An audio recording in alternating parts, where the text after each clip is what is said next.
Rosalie, anong pananaw ni House Justice Chairperson Luis Ro sa ulat na nababawasan yung bilang ng mga sumusuportang kongresista sa impeachment ni VP Duterte sa Kamara?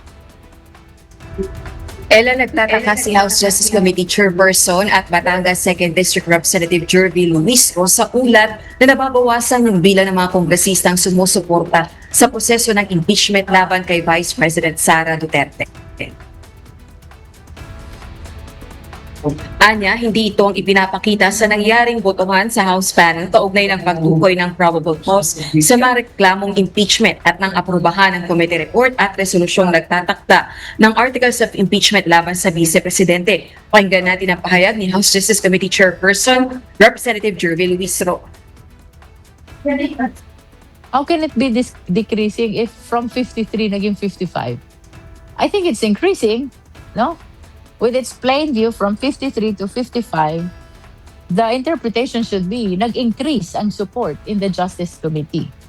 I don't know any Kong who is withdrawing his vote or signature from the determination of probable cause and even from our approval of committee report yesterday. So, from my end, I deny that allegation that there are Kongs who are withdrawing their signatures.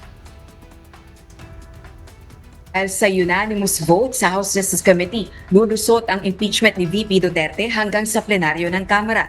Samantala, target na ngayong araw na maipadala ang kopya ng committee report at resolusyong articles of impeachment sa respondent o ang Vice Presidente, complainants at lahat ng House members. Ito ay oras na maisama sa order of business ng plenary session ng Kamara ngayong araw ang ulat at resolusyon.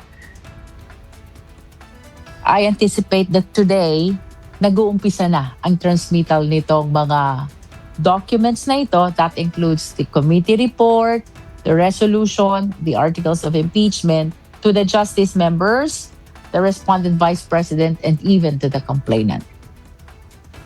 Aga, inirekomenda ng House Justice Committee na ma-impeach si VP Sara sa 4 na articles of impeachment. Partikular na ang maling paggamit ng confidential funds, hindi maipaliwanag na yaman, bribery, graft and corruption, at matinding pagbabanta. Balik sa iyo, Ella. Maraming salamat, Rosalie Coz.